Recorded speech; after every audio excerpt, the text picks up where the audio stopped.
Hey fam, welcome to I Love Me, Me, Me. Today it is time for another book review. Today I am going to be discussing this book right here. The title is This Child Will Be Great. It is a memoir by Liberia's first woman president, Johnson Sirleaf. So stay tuned.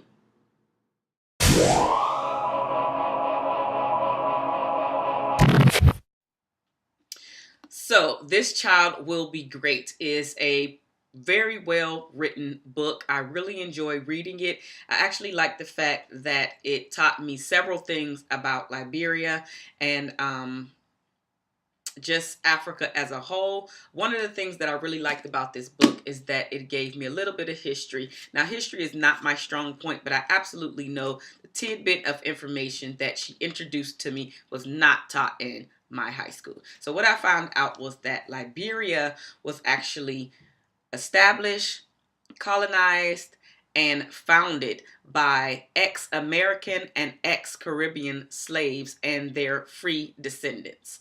This is also another reason why the Liberian flag and the American flag look so much alike. And here is a picture of them side by side.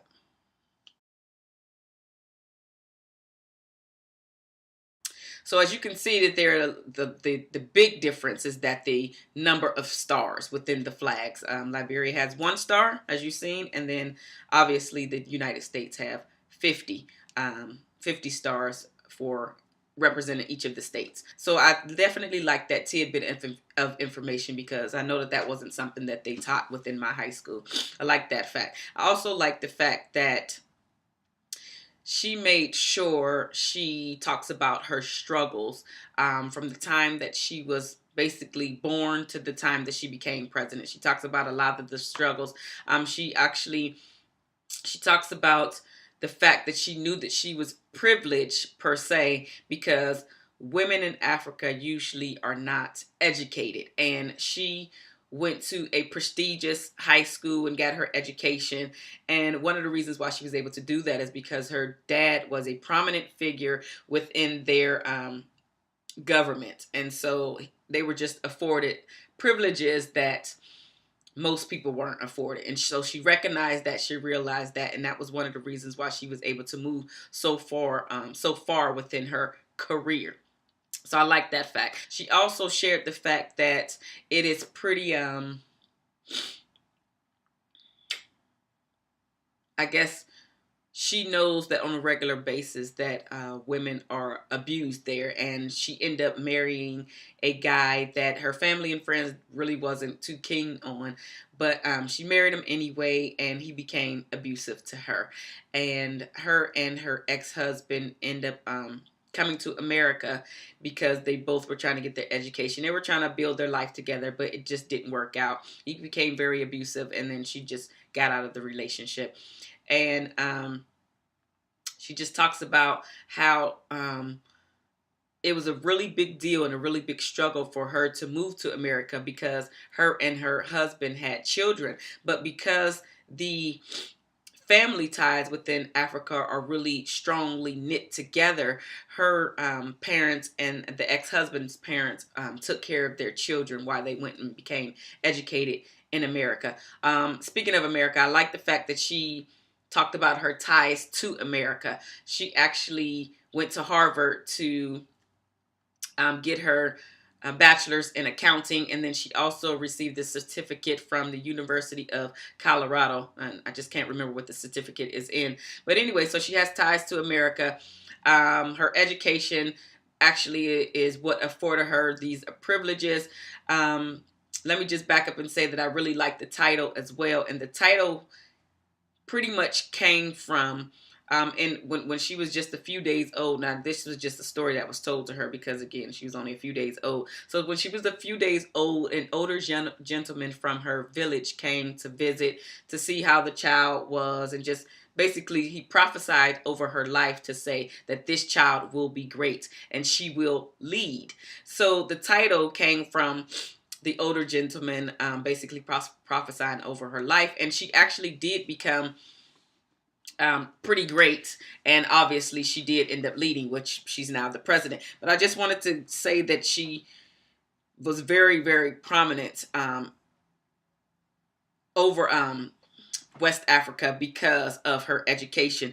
And so she was actually the Liberian Bank, president of the Liberian Bank. She was vice president of Citibank's African Regional Office in Nairobi. And then she was also a senior loan officer at World Bank, a vice president at Equator Bank. She has a few accolades.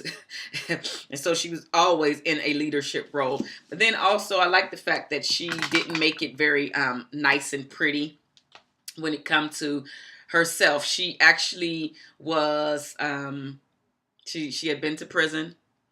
She spoke out a lot when she didn't like something that was going on within her country. She just didn't like it, so she spoke out. She was always going against the grain, and while she was in these prominent roles, the president would come down and talk to her because she was the first woman to do several of these to hold several of these positions, and they would come and talk to her, just get her opinion, and she would pretty much always go against the grain when she felt that they weren't doing something right. She just would not go along with the program. And that made her stand out a lot of time. That made her stand out a lot of time to her peers, and not necessarily in a good light all the time. So I like the fact that she did all of this thing. She also talked about the presidencies prior to her, and how she talked about 3 of them. And two of the predecessors, it was interesting how she talked about how they got into office.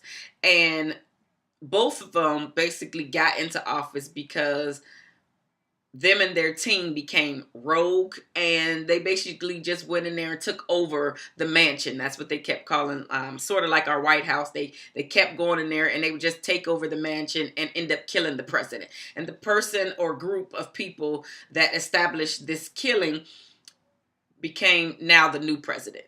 There's no voting system. At least back in the day, there was no real voting system to say, hey, we're going to vote to see if this person is going to be into office versus that person. No. The 2 men that she talked about just went in there and killed him, and then they automatically became the new president. The third one that she talks about didn't get killed, and mainly because he didn't get killed because he basically made some ties with some outside countries, and they came in and rescued him per se. So he didn't end up dying, but they were definitely planning on killing him the same way he had killed his predecessor. It's pretty amazing and interesting, and just to think about the differences and like the privileges and things that we have here in the States versus other countries. It just makes you think about some of these things. Like, we vote to put our next president in office, and we pretty much vote for everything here in the States. And over there, at least at the time that she was talking about this, they just went and killed him. And oh, lo and behold, now you're the president. That was just like, whoa, and pretty amazing. So I liked a lot of things about this book. She really gave me some eye-opening moments. I'll give you 2 things that I did not like about the book. I've already mentioned that I'm not necessarily a big history buff, and so for me, she put too much history about Liberia in the book. That's my opinion. You know, we all have one. She put too much in there for me. I was falling asleep. Literally, because that's pretty much what I do.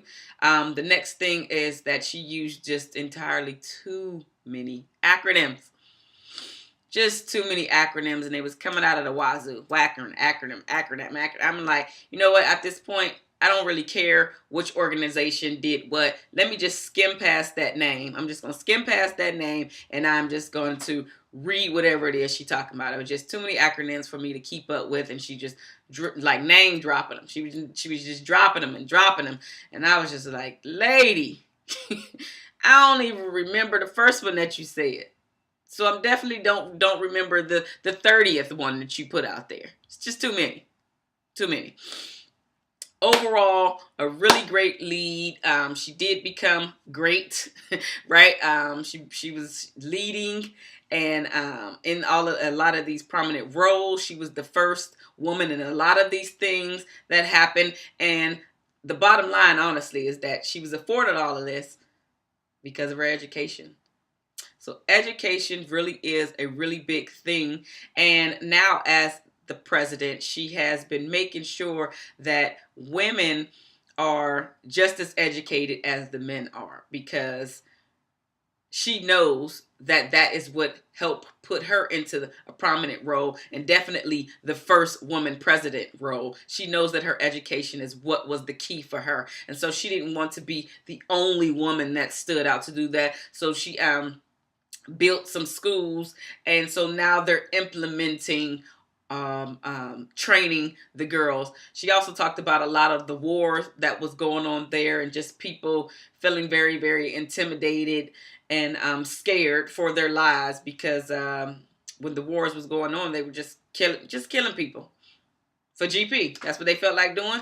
They went out and killed them. And so a lot of people wouldn't voice their opinions because of that. And so she just wanted to make a big change in Liberia, and make sure that people are starting to try to trust one another.